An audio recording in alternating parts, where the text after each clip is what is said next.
السلام علیکم لسنرز، آئیے محی الدین نواب کے شاہکار ناول شارٹ کٹ کی 7ویں قسط سنتے ہیں۔ ڈرائیور سلامت کو قتل کرنا، مقتول کی بیٹی کا قاتل کے گھر میں پرورش پانا اور پھر بیٹی کا جوان ہو کر انتقامی کارروائی کرنا اور گزرے ہوئے وقت کو دہرانا، اس بیٹی کا بھی ایک ڈرائیور کے ساتھ جانا اور ڈرائیور کا وہ دوا پلانا، یہ سب کیا تھا؟ یہ رشیدہ، شائستہ اور بشارت کے اعمال کے نتائج تھے، ایسے ہی انسانوں کے عمل اور رد عمل سے جو فطری نتائج سامنے آتے ہیں، انہیں مقدر کا کھیل کہا جاتا ہے۔ موبائل فون کا سگنل مخاطب کرنے لگا۔ سرفراز نے اسے آن کیا، پھر کہا، ہیلو۔ شازیہ کی آواز آئی، ہیلو پاپا، میں بول رہی ہوں، آپ کی طبیعت کیسی ہے؟ طبیعت تھوڑی سی ٹھیک تھی، اپنی بیٹی کی آواز سن کر اور زیادہ ٹھیک ہو گئی۔ ممی کہاں ہیں؟ میرے پاس بیٹھی ہیں، زبیر سے بات کراؤ۔ ابھی بات کراتی ہوں، پہلے یہ خوشخبری سن لیں، آپ ہی سے میری فون پر بات ہوئی تھی، وہ اپنی غلطی پر پچھتا رہی ہیں اور کہہ رہی تھیں کہ آپ سے اور ممی سے معافی مانگنے آئیں گی، آپ معاف کر دیں گے؟ کیوں نہیں، وہ ہماری بڑی بیٹی ہے، ماں باپ کا دل بڑا ہوتا ہے، وہ اولاد کی بڑی سے بڑی غلطی معاف کر دیتے ہیں۔ اسے کہو اپنا پتہ بتائے، ہم اس کے پاس جائیں گے اور بڑی محبت سے اسے گھر لے آئیں گے۔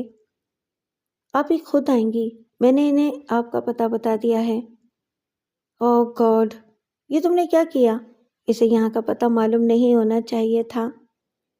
پھر وہ زبیر سے باتیں کرنے لگا۔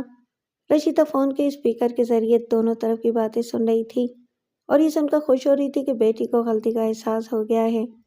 سرفراز نے بیٹے سے باتیں کرنے کے بعد فون کو آف کیا اور پھر رشیدہ سے کہا، یہ بہت برا ہوا، شائستہ کو اس اپارٹمنٹ کا پتہ معلوم نہیں ہونا چاہیے تھا۔ اس میں پریشانی کی کیا بات ہے؟ سمجھا کرو، وہ 2 ٹکے کے ملازم کے ساتھ یہاں آئے گی تو میری کیا عزت رہ جائے گی؟ ہاں، یہ تو میں نے سوچا ہی نہیں، وہ کمبخت اس کے ساتھ کمبل بنا ہوا ہے۔ پھر وہ ذرا دیر سوچ کر بولی، مگر وہ پچھتا رہی ہے، اس کا مطلب ہے کہ بشارت سے بیزار ہو گئی ہے، شاید اسے لات مار کر نکال دیا ہے۔ ہاں، یاد آیا، آپ نے اس کمینے کو تنہا دیکھا تھا یا شائستہ کے ساتھ تھی؟ وہ تنہا تھا۔ کچھ میری بھی سمجھ میں آ رہا ہے کہ شائستہ نے اسے دھتکار دیا ہے اور اب ہم سے ملنا چاہتی ہے۔ اللہ نے میری سن لی، آپ کہہ رہے تھے کہ وہ تلاش کرنے سے ملے گی، مگر اللہ ہمیں اسے تلاش کیے بغیر ہی ملا رہا ہے، اور وہ سوچ رہا تھا ایک بار مل تو جائے، میں اگلا پچھلا تمام حساب بے باک کر دوں گا۔ شائستہ نے ایئرپورٹ کے لگیج ہال سے باہر آ کر سب سے پہلے بشارت کی آنکھوں کو گھور کر دیکھا، پھر پوچھا، تمہیں نظر آ رہا ہے؟ ہاں۔ وہیں ڈرائیو ان میں بینائی واپس آ گئی تھی۔ تم اندھے کیوں نہیں ہو جاتے تاکہ تم سے پیچھا چھوٹے؟ پلیز، لوگ سنیں گے تو کیا کہیں گے، گھر چل کر غصہ کر لینا۔ وہ ایک ٹیکسی میں بیٹھ کر گھر آئے۔ اس نے پوچھا، میں نے تاکید کی تھی کہ گھر سے باہر نہ جانا، پھر کیوں مرنے گئے تھے؟ ایک غلطی ہو گئی، اسے بھول جاؤ، آئندہ جہاں بٹھاؤ گی وہیں بیٹھا رہ جاؤں گا، تم آرام سے لیٹ جاؤ، اتنی دور سے آئی ہو، تھک گئی ہوگی۔ تمہارا کیا خیال ہے میں لاہور سے پیدل آ رہی ہوں؟ نہیں نہیں، میرا یہ مطلب نہیں ہے، ذہنی تھکن بھی تو ہوتی ہے۔ ہاں، تمہارے بارے میں سوچتے سوچتے تھک گئی ہوں، جلد ہی تمہارے لیے کہیں سے آنکھوں کا عطیہ نہ ملا تو کیا ہوگا؟ میں بھی یہی سوچ کر پریشان ہوتا رہتا ہوں، اندھا ہو جاؤں گا تو تمہارے کسی کام کا نہیں رہوں گا۔ میں ایک تدبیر سوچ رہی ہوں، بلکہ سوچ کر آئی ہوں، اسی تدبیر پر عمل کرنے کے لیے تمہارا تعاون رہے گا، تو میں سرفراز کو دن میں تارے دکھا دوں گی۔ میں بھلا کیوں تعاون نہیں کروں گا؟ تمہارے لیے تو جان بھی حاضر ہے۔ مجھے تمہاری جان کی نہیں، تمہاری بینائی کی ضرورت ہے۔ اگر تدبیر پر عمل کرنے کے دوران بینائی جائے گی تو ساری کوششیں غارت ہو جائیں گی۔ تم کرنا کیا چاہتی ہو؟ وہ بھرپور انگڑائی لے کر بستر پر لیٹ گئی۔ وہ اس کے پاس آ کر بولا، کیا بات ہے؟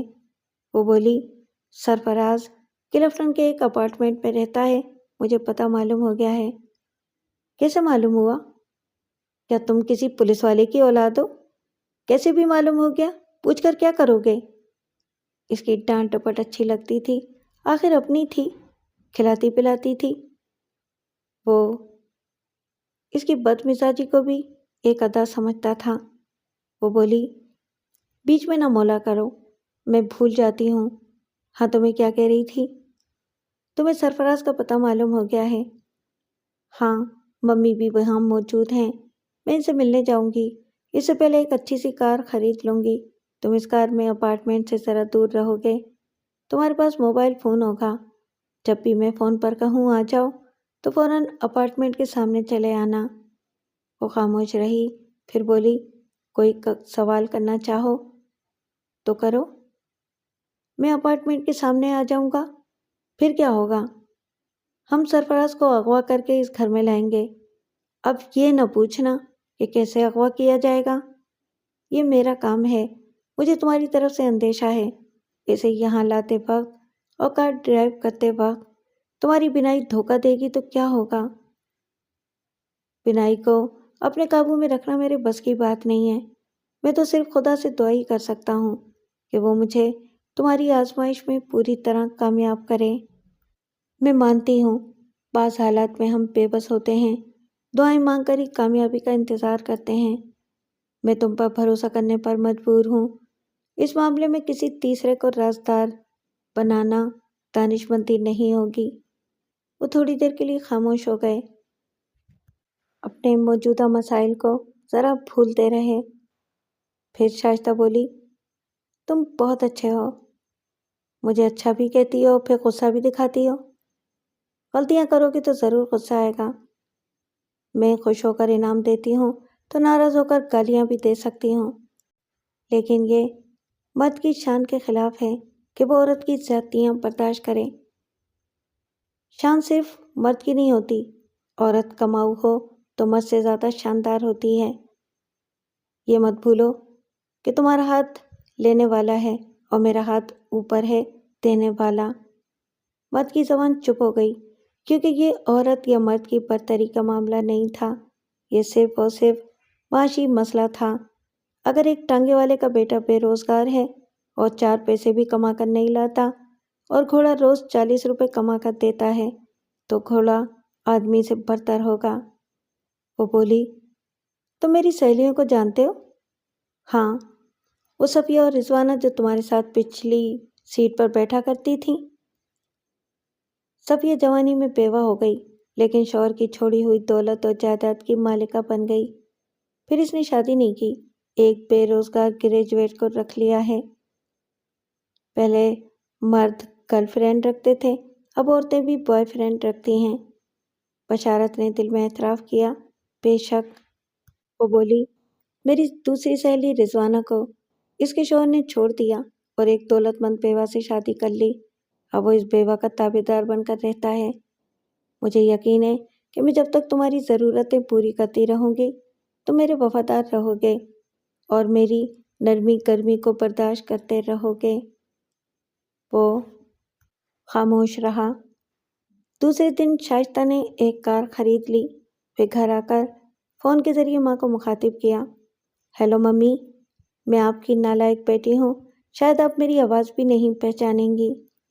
رشیدہ نے کہا، ایسا نہ کہو میری جان، صبح کا بھولا شام کو آ جائے تو وہ نالائق نہیں عقل مند ہوتا ہے، اور تم تو میری ذہین بیٹی ہو، کیا پاپا مجھے معاف کر دیں گے؟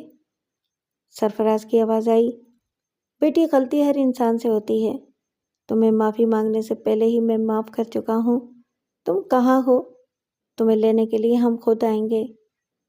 میں جہاں تھی وہ جگہ چھوڑ چکی ہوں، آپ کے پاس آ رہی ہوں۔ بیٹی، آنے سے پہلے اپنے والدین اور خاندان کی عزت کو پیش نظر رکھو اور اس ڈرائیور کو یہاں نہ لاؤ، ہم شرم سے مر جائیں گے۔ بشارت سامنے ہی بیٹھا یہ باتیں سن رہا تھا۔ شائستہ نے اسے دیکھا اور پھر کہا، مجھے اور شرمندہ نہ کریں، وہ بدماش میرے 50,000 روپے چرا کر بھاگ گیا ہے۔ بشارت نے چونک کر اپنی مالکہ کو دیکھا۔ ادھر سے رشیدہ نے کہا، لعنت بھیجو اس نمک حرام پر، تم آ جاؤ، ہم لاہور جا کر اس کے خلاف چوری کی رپورٹ درج کرا دیں گے۔ ٹھیک ہے ممی، میں 1 گھنٹے کے اندر آ رہی ہوں۔ اس نے فون کو آف کیا، پھر مسکرا کر بشارت سے پوچھا، سمجھے؟ تم سمجھاؤ گی تو سمجھوں گا، فی الحال یہ بات عقل میں آئی ہے کہ تم جب چاہو گی مجھے اغوا و چوری کے الزام میں حوالات میں پہنچا دو گی۔ ایسی کوئی بات نہیں ہوگی، میں نے تمہیں چور اور بھگوڑا کہہ کر امی اور سرفراز کا اعتماد حاصل کر لیا ہے۔ میری یہ اٹیچی اٹھاؤ اور مجھے کار میں حسن اسکوائر تک لے چلو، وہاں سے میں ٹیکسی میں جاؤں گی، تم ٹیکسی کے پیچھے آ کر اس اپارٹمنٹ کو دیکھو گے، پھر وہاں سے کچھ دور جا کر میرے فون کا انتظار کرو گے۔ بشارت نے اٹیچی اٹھا لی، پھر مکان کو لاک کر کے دونوں کار میں آ کر بیٹھ گئے۔ راستے میں شائستہ نے کہا، کوئی ضروری نہیں ہے کہ آج ہی کامیابی ہو، 2-4 دن بھی لگ سکتے ہیں۔ بہتر یہ ہوگا کہ تم کلفٹن کے قریب کسی ہوٹل میں قیام کرو تاکہ ضرورت پڑتے ہی فوراً میرے پاس پہنچ سکو۔ وہ سوچ سوچ کر اسے ہدایات دیتی رہی، پھر حسن اسکوائر پہنچ کر اپنی اٹیچی لے کر بشارت سے جدا ہو گئی۔ اسے چند منٹ کے بعد ایک اور ٹیکسی مل گئی۔ اس نے ڈرائیور سے کلفٹن چلنے کو کہا اور پچھلی سیٹ پر بیٹھ گئی۔ راستے میں کئی بار پیچھے گھوم کر دیکھا، اپنی کار تعاقب میں نظر آتی رہی۔ جب وہ لگژری اپارٹمنٹ کے قریب پہنچی تو سرفراز بے چینی سے گیٹ پر اس کا منتظر تھا۔ اس نے محبت سے اس کا استقبال کیا۔ شائستہ محبت میں تصنع کو سمجھ رہی تھی، لیکن اپارٹمنٹ کے اندر پہنچی تو ماں کی محبت میں کوئی ملاوٹ محسوس نہیں ہوئی۔ وہ بیٹی کو گلے لگا کر رونے لگی۔ ماں کے سینے سے لگ کر اسے بھی رونا آ گیا۔ اتنی بڑی دنیا میں وہی ایک سگی تھی، باقی سوتیلے یا تو دشمن تھے یا پھر مجرم۔ ماں نے اسے چوم کر اس کے آنسو اپنے آنچل سے پونچھے، پھر اسے صوفے پر بٹھایا، اس کے پاس بیٹھ کر بولی، بیٹی، تمہارے واپس آ جانے سے یوں لگ رہا ہے جیسے بہت ہی بھیانک خواب کے بعد آنکھ کھلی ہے۔ خدا کا شکر ہے ہم بدنامی سے بچ گئے ہیں۔ سرفراز نے کہا، ہم باہر بدنامی سے بچ گئے، لیکن گھر کے اندر شرمندگی ہے کہ گھر کی عزت کو ایک ملازم نے پامال کیا ہے۔ رشیدہ نے کہا، اب جانے بھی دیں، ہماری بیٹی کو غلطی کا احساس ہو گیا ہے۔ میں باپ ہوں، تانے نہیں دے رہا ہوں، اس کے ذہن میں یہ واضح کرنا چاہتا ہوں کہ ایسی حرکتوں سے چھوٹی بہن اور بھائی پر کیا اثر پڑے گا۔ زبیر شدت سے توہین محسوس کر رہا ہے اور شازیہ کی گردن شرم سے جھکی رہتی ہے۔ شائستہ نے سر جھکا کر کہا، پاپا آپ جتنی بھی باتیں سنائیں گے میں سن لوں گی، کیونکہ میں دل سے آپ کو باپ مان کر آئی ہوں۔ اگر سوتیلا سمجھتی تو ایک بات بھی برداشت نہ کرتی۔ سرفراز نے حیرانی سے اسے دیکھا، پھر کہا، یہ مانتا ہوں تم اپنا سمجھ کر برداشت کر رہی ہو، ورنہ غصے کی بہت تیز ہو، کسی کا لحاظ نہیں کرتی ہو۔ وہ اچانک اپنی جگہ سے اٹھی، پھر سرفراز کے پاس آ کر فرش پر دوزانوں ہو کر اس کے قدموں سے لپٹ کر بولی، میں نے آپ کا دل بہت دکھایا ہے، اب کبھی غصہ نہیں کروں گی۔ آپ رات کو دن کہیں گے تو میں بھی دن کہوں گی، آپ کے ہر حکم کی تعمیل کروں گی۔ میں آئندہ غلطیوں سے توبہ کرتی ہوں، توبہ توبہ توبہ۔ وہ توبہ کر رہی تھی اور دل میں شدید نفرت سے کہہ رہی تھی، میرے ابو کے قاتل، میں تیرے قدموں میں اس لیے آئی ہوں کہ پاؤں پکڑ کر کھینچنے اور گرانے میں آسانی رہے۔ سرفراز نے اسے قدموں سے اٹھا کر اس کا سر اپنے سینے سے لگایا۔ اب اسے بھی یقین ہو رہا تھا کہ دشمن بیٹی ٹھوکریں کھا کر راہ راست پر آ گئی ہے۔ رشیدہ باپ بیٹی کو گلے لگتے دیکھ کر خوشی سے رو رہی تھی اور اپنے آنسو پوچھ رہی تھی۔ تھوڑی دیر تک وہ تینوں گھریلو جذباتی ڈرامے کے کردار بنے رہے، پھر ہنسنے بولنے لگے۔ سرفراز نے کہا، اب ہمیں واپس جانا چاہیے، پتہ نہیں وہاں زبیر اور مینیجر مل کا کام کیسے سنبھال رہے ہیں۔ وہ بولی، نہیں پاپا، ہم آج نہیں، کل نہیں، پرسوں جائیں گے۔ میں برسوں کے بعد کراچی آئی ہوں۔ بشارت نے ایسا دھوکہ دیا کہ یہاں کی سیری نہ کر سکی۔ آپ مجھے پورا شہر دکھائیں گے، رشیدہ نے کہا۔ آپ بیٹی کی خوشی پوری کریں، پرسوں کی فلائٹ میں سیٹیں کنفرم کرائیں۔ جہاں آپ اتنے دن مل سے دور رہے ہیں وہاں 2 دن اور صحیح۔ وہ مسکرا کر بولا، میری بیٹی کو تمہاری سفارش کی ضرورت نہیں ہے۔ ہم پرسوں جائیں گے اور شہر گھومنے کا پروگرام ابھی سے شروع ہوگا۔ تیار ہو جاؤ۔ بیٹی نے اٹیچی اٹھا لی، ماں کے ساتھ لباس بدلنے دوسرے کمرے میں جانے لگی۔ سرفراز نے کہا، دوائیں ختم ہو گئی ہیں، نسخہ رکھ لینا۔ مجھے یاد ہے، میں صرف دوائیں نہیں خریدوں گی، بیٹی کے لیے شاپنگ بھی کروں گی۔ ماں بیٹی نے کمرے کے دروازے کو اندر سے بند کیا۔ بیٹی نے پوچھا، کیا پاپا روز دوائیں کھاتے ہیں؟ ہاں، اس کمینے بدماش نے پتہ نہیں کیا دوا کھلا دی ہے تمہارے پاپا کو۔ دن میں 1 آدھ بار ایب نارمل ہو جاتے ہیں۔ انہیں انجیکشن لگائے جاتے ہیں تب وہ ذہنی سکون محسوس کرتے ہیں۔ انجیکشن کون لگاتا ہے؟ کل تو اسپتال میں 2 انجیکشن لگائے گئے تھے۔ ڈاکٹر نے کہا ہے کہ جب بھی دورہ پڑے اس کے بعد وہ انجیکشن لگائے جائیں۔ خدا کرے کہ پھر یہ دورہ نہ پڑے۔ شائستہ کریت کر معلومات حاصل کرتی رہی۔ پھر وہ دونوں لباس بدل کر کمرے سے باہر آئیں۔ ملازم رمضانی نئے ڈرائیور کو بلا کر لے آیا تھا۔ وہ تینوں پچھلی سیٹ پر بیٹھ گئے۔ سرفراز نے ڈرائیور سے کہا، ٹنکی فل کراؤ، پہلے ہوکس بے لے چلو۔ وہ ہوکس بے گئے۔ شام کا وقت تھا، وہاں بڑی رونق تھی۔ اندرون ملک سے آنے والوں کے لیے سمندر کا نظارہ دل فریب اور نیا نیا سا ہوتا ہے۔ وہ بڑی دیر تک وہاں کے نظاروں سے لطف اندوز ہوتے رہے۔ پھر رشیدہ نے بیٹی کو ایک طرف لے جا کر آہستگی سے کہا، کل رات 9 بجے تمہارے پاپا پر دورہ پڑا تھا۔ ہمیں 9 بجے سے پہلے گھر پہنچ جانا چاہیے، پھر ابھی شاپنگ بھی تو کرنی ہے۔ وہ وہاں سے صدر گئے، پھر 3 تلواروں کے قریب کی دکانوں سے اتنا کچھ خریدا کہ ڈرائیور کے علاوہ ان کے ہاتھوں میں بھی بڑے بڑے پیکٹس رہے۔ اس دوران شائستہ کی تمام توجہ نسخے اور دواؤں پر رہی۔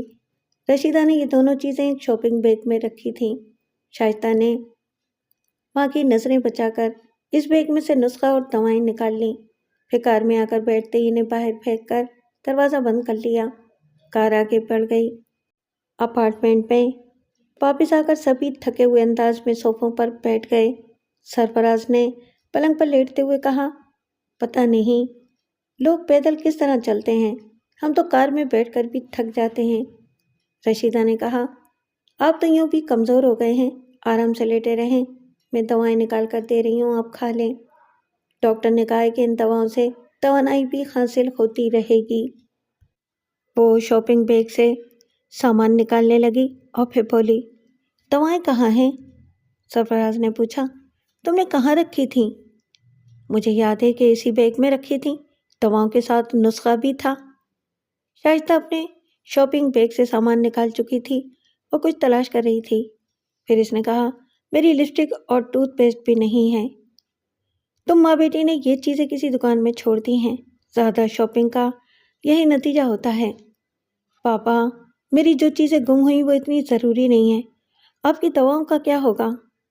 یہ اپنی ممی سے پوچھو، تمہیں پا کر یہ مجھے اور میری دوائیاں بھول رہی ہیں۔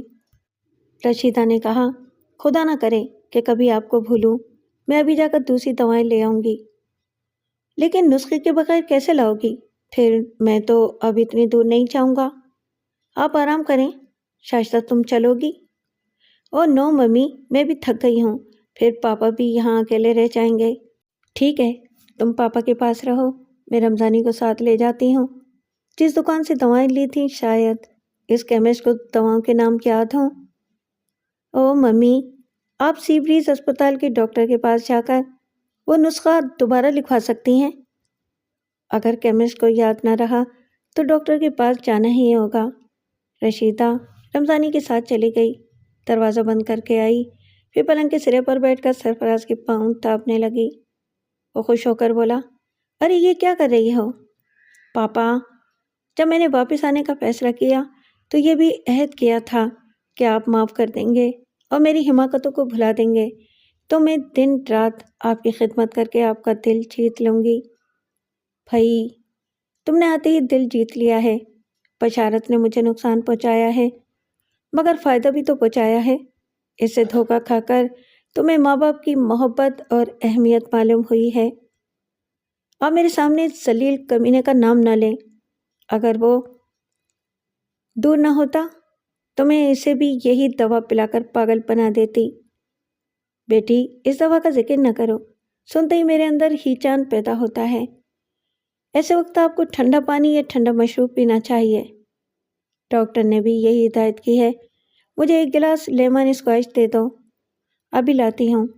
وہ وہاں سے اٹھ کر کچن میں آئی۔ اس نے فریج کھول کر لیمن اسکواش کی بوتل نکالی اور ایک گلاس تیار کرنے لگی۔ پھر اسے چکھ کر دیکھا، مزیدار تھا۔ اس نے دروازے کی طرف آ کر ادھر ادھر نظر ڈالی، کوئی نہیں دیکھ رہا تھا۔ پھر واپس آ کر گریبان میں ہاتھ ڈال کر وہ شیشی نکالی جسے پنڈی میں بشارت نے استعمال کیا تھا۔ اس کے صرف 4-6 قطرے استعمال کیے تھے۔ ابھی شیشی میں نصف دوا باقی تھی۔ اس نے گلاس میں 3 قطرے ڈال دیے، اسے چمچ سے ہلایا، پھر گلاس اٹھا کر بیڈ روم میں آ گئی۔ وہ بستر پر لیٹا ہوا تھا، اٹھ کر بیٹھ گیا۔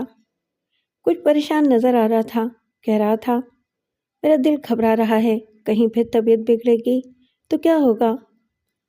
آپ پریشان نہ ہوں، میں آپ کے پاس ہوں، اسے پی لیں، طبیعت سنبھل جائے گی۔ اس نے گلاس کو دونوں ہاتھوں میں لیا، پھر ہونٹوں سے لگا کر کھٹاکھٹ پینے لگا۔ آدھا گلاس پینے کے بعد اس نے اطمینان کی لمبی سانس لی۔ کلیجے کو ٹھنڈک پہنچ رہی تھی۔ پھر اس نے گھونٹ گھونٹ کر کے باقی مشروب بھی پی لیا۔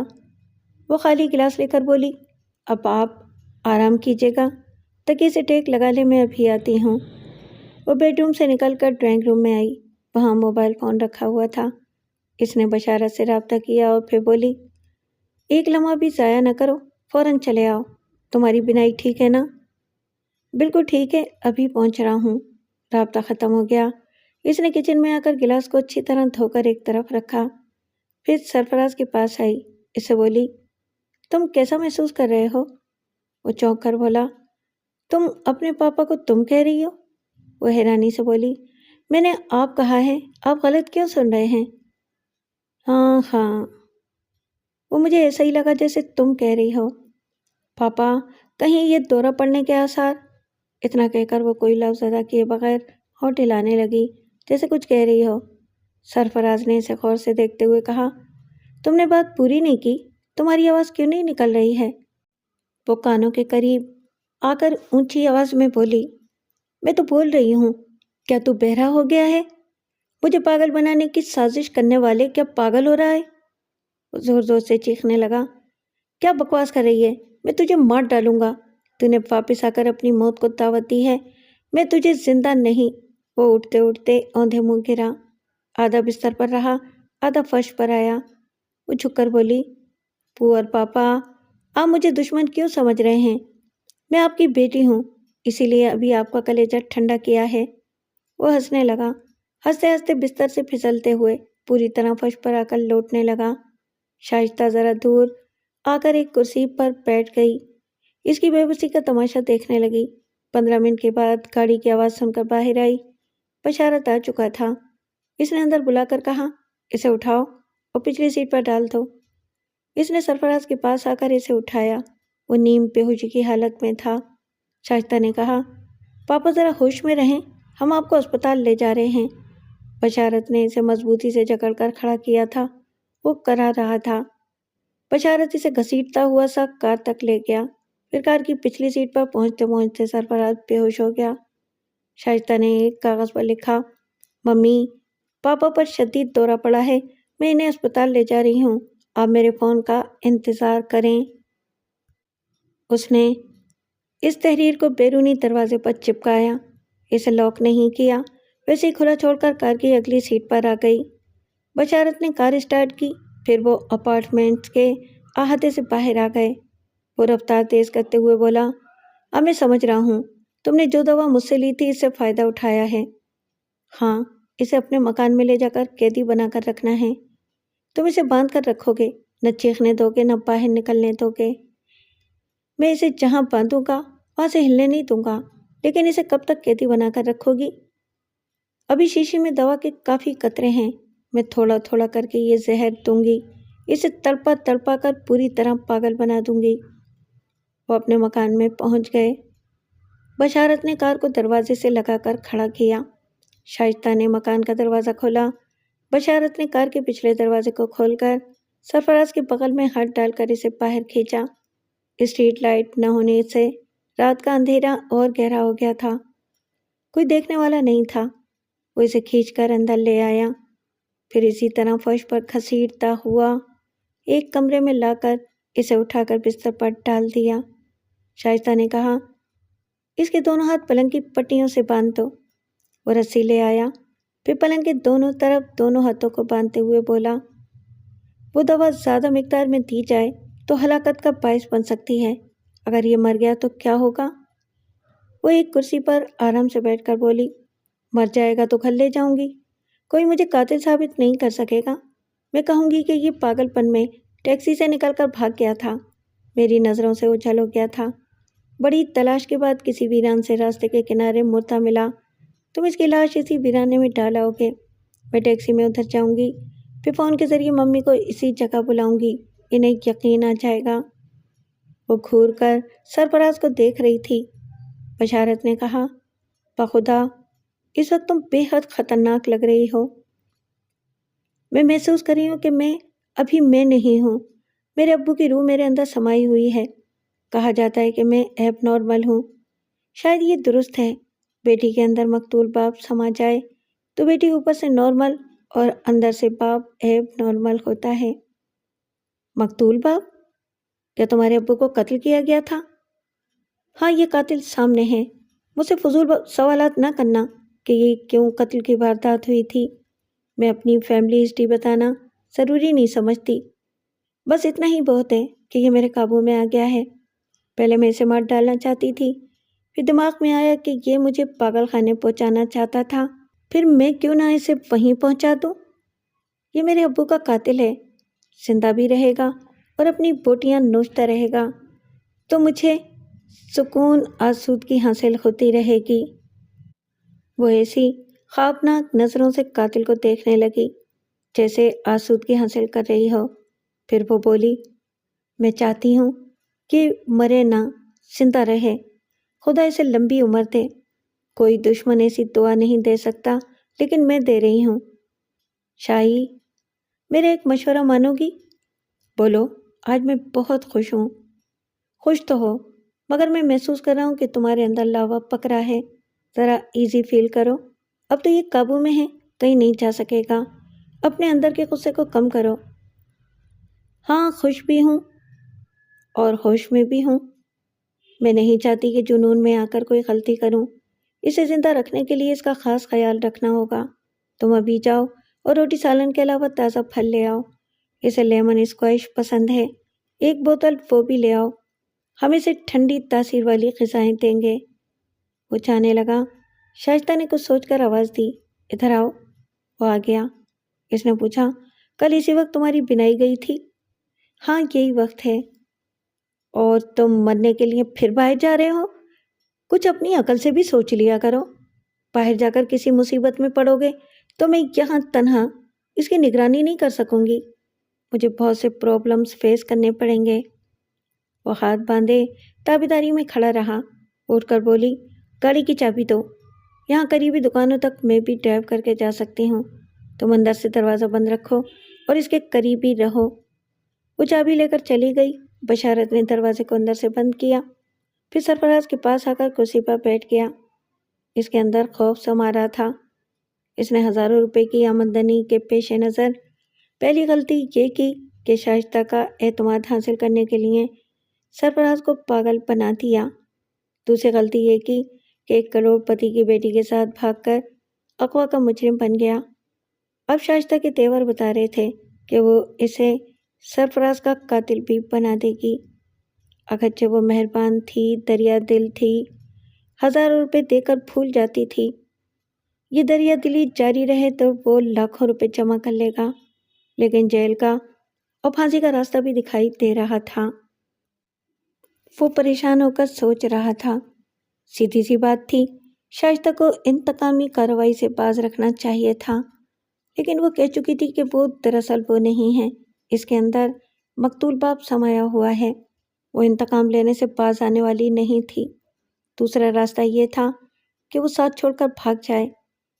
اب تک کی اس نے ہیرا پھیری سے 40,000 روپے جمع کیے تھے، اسی کو بہت سمجھ کر کنارہ کشی اختیار کر سکتا تھا، لیکن شائستہ لاکھوں روپے کی چوری کا الزام عائد کر کے پولیس والوں کو اس کے پیچھے لگا سکتی تھی۔ پھر کمبختی یہ تھی کہ بنائی اچانک ساتھ چھوڑ دیتی تھی، وہ کہیں بھی جاتا تو اندھا ہوتے ہی پکڑا جاتا۔ کچھ شائستہ نے اور کچھ تقدیر نے اسے نادیدہ زنجیریں پہنا دی تھیں۔ وہ 1 گھنٹے بعد کھانے پینے کا بہت سا سامان لے کر آ گئی، اور آتے ہی اس نے پہلے بشارت کی آنکھوں کو دیکھا اور پھر پوچھا، کوئی گڑبڑ ہوئی تھی؟ نہیں، میں اچھی طرح دیکھ رہا ہوں اور یہ ابھی تک بے ہوش پڑا ہے۔ وہ دونوں کھانا کھانے بیٹھ گئے۔ کھانے کے دوران کبھی کبھی سرفراز کی طرف دیکھتے رہے۔ بشارت نے کہا، بڑی طویل بے ہوشی ہے، کہیں یہ اللہ کو پیارا نہ ہو جائے۔ وہ بولی، ایسے لوگ اللہ کو پیارے نہیں ہوتے، حرام موت مرتے ہیں۔ وہ کھانے کے بعد تھرماس میں لائی ہوئی چائے پیتی رہی اور دشمن کو دیکھ کر سوچتی رہی۔ پھر اٹھ کر بولی، میں سونے جا رہی ہوں۔ ہاں تم چلو، میں برتن دھو کر آتا ہوں۔ تم کیوں آؤ گے؟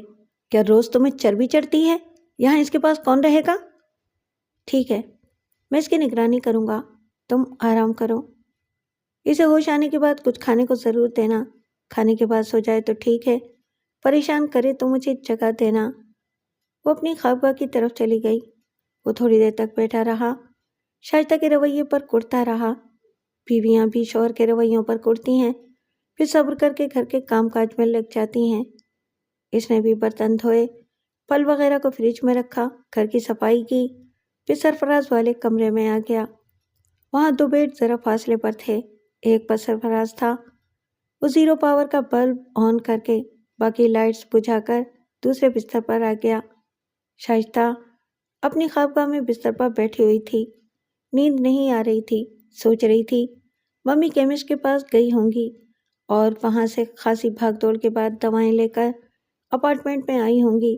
دروازے پر چپکی ہوئی وہ تحریر پڑھی ہوگی اور اب بے چینی سے میرے فون کا انتظار کر رہی ہوں گی۔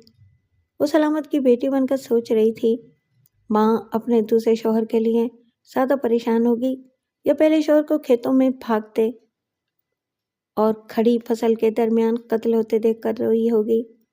اگر وہ رو کر صبر کیا ہوگا تو دوسرے شوہر کے لیے بھی صبر آ جائے گا۔ بات اس پہلو سے نہیں تھی کہ ماں کو دوسری بار وہی صدمہ نہیں پہنچانا چاہیے، بات اس پہلو سے تھی کہ پہلے شوہر کے قتل پر احتجاج کیوں نہیں کیا۔ احتجاج تب نہیں کیا جاتا جب شکایت نہیں ہوتی، صدمہ نہیں ہوتا، پھر آج بھی صدمہ نہیں ہونا چاہیے۔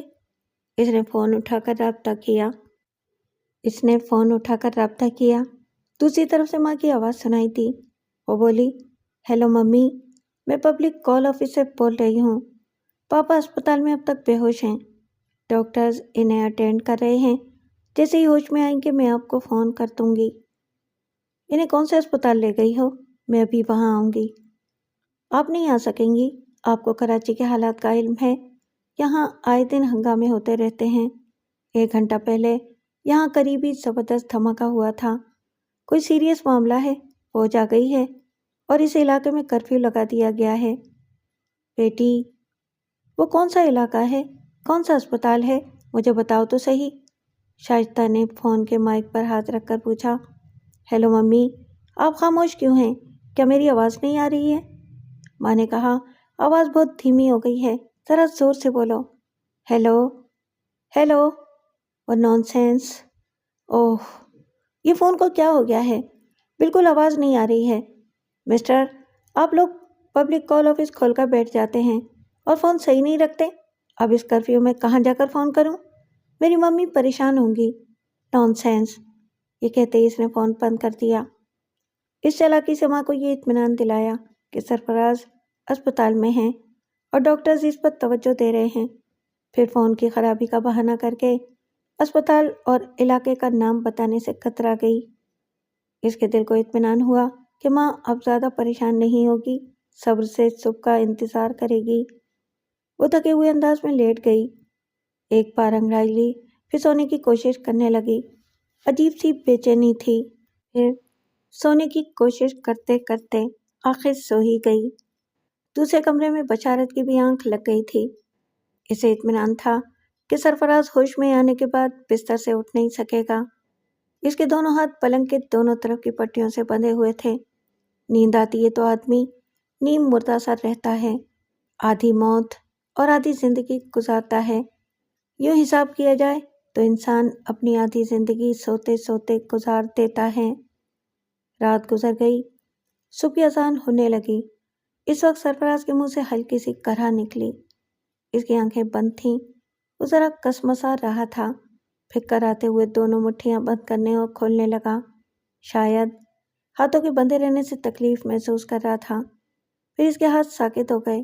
تھوڑی دیر تک خاموشی رہی۔ اس کے بعد وہ دائیں بائیں سر ہلانے لگا، تکلیف سے کرانے لگا۔ پھر بڑی دیر تک بے چینی میں مبتلا رہنے کے بعد اس نے ذرا سی آنکھیں کھولیں۔ دھندلی دھندلی سی دیوار اور مونا لیزا کی ایک تصویر نظر آئی۔ اس نے پوری طرح آنکھیں کھول کر دیکھا۔ زیرو پاور کی روشنی میں ایک کمرہ دکھائی دیا۔ باہر صبح روشن نہیں تھی، اندر رات کا سا سما تھا۔ اس نے سر گھما کر دائیں پھر بائیں دیکھا۔ بائیں طرف ایک بستر پر کوئی سو رہا تھا۔ یہ سب کچھ ایک خواب سا لگ رہا تھا۔ وہ سمجھ نہیں پا رہا تھا کہ کہاں ہے، اس کمرے میں کیوں ہے، اور وہ دوسرا شخص کون ہے۔ دماغ بوجھل سا ہو رہا تھا۔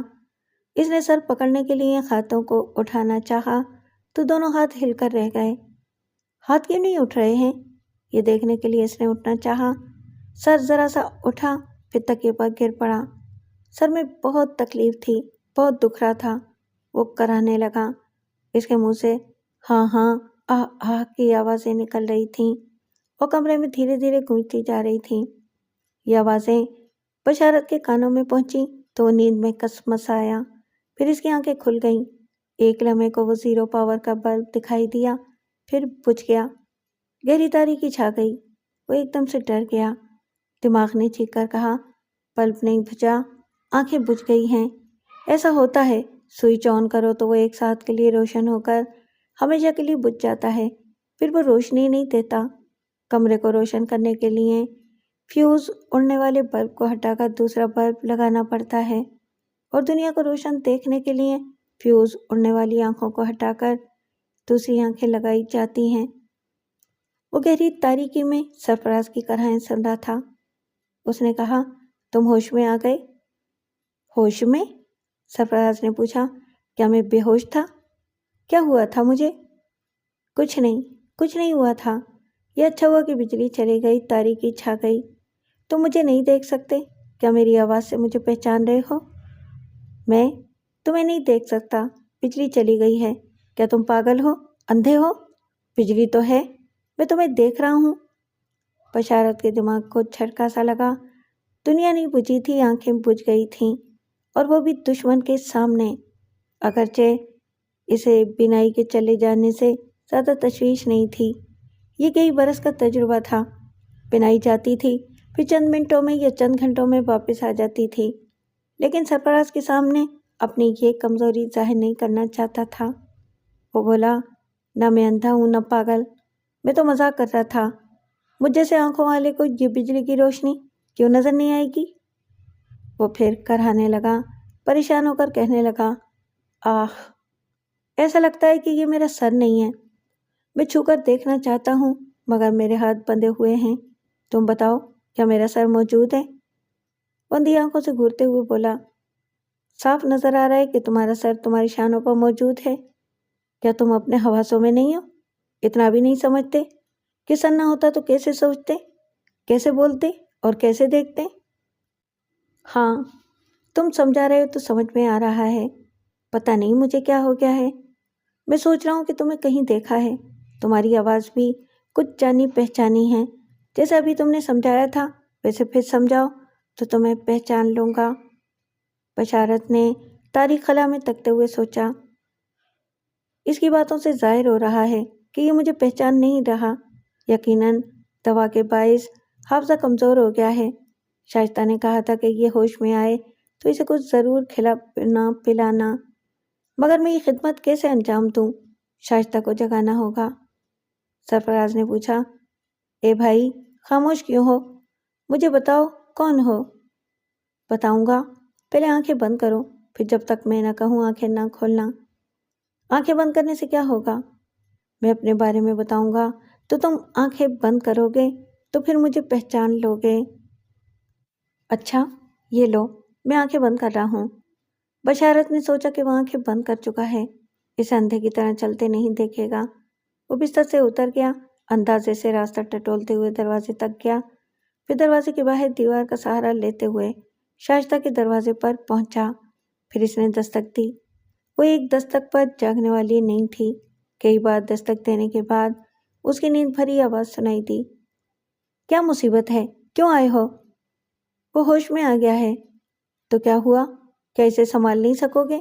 مجھے ذرا سونے دو پلیز۔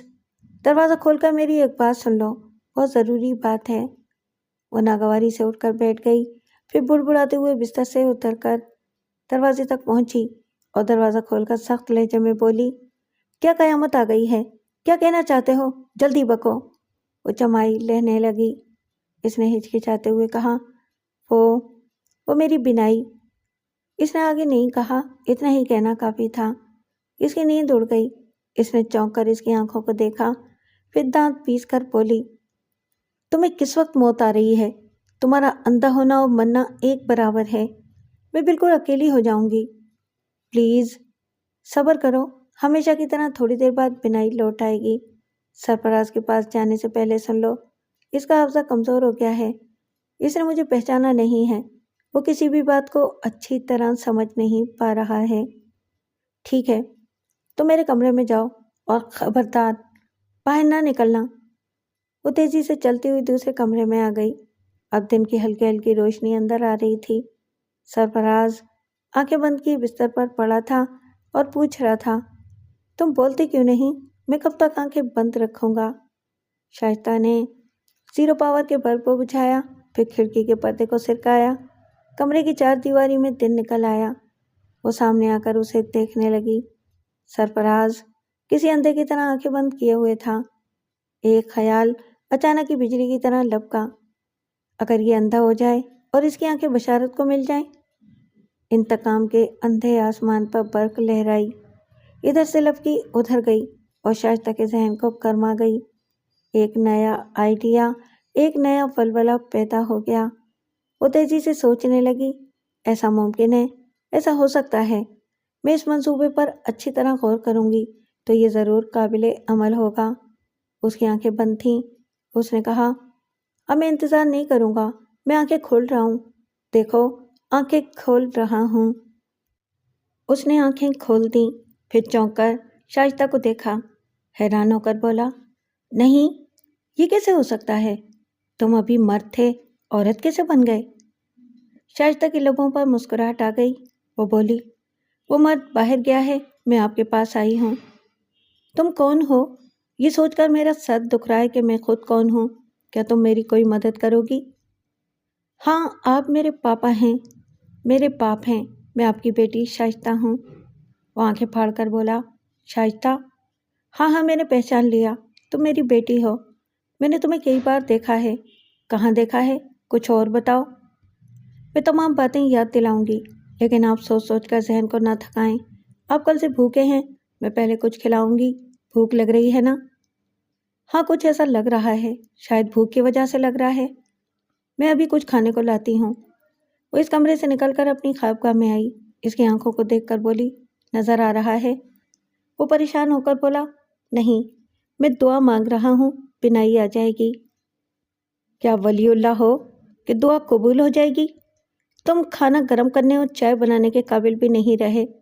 میری زندگی میں کبھی چولہا نہیں چلایا، آج یہ بھی کرنا ہوگا، تمہارے جیسے ہڈ حرام کی وجہ سے، اور نہ جانے کیا کیا کرنا پڑے گا۔ وہ بڑبڑاتی ہوئی کچن میں آئی، پھر اس سے رات کا سالن نکال کر گرم کرنے لگی۔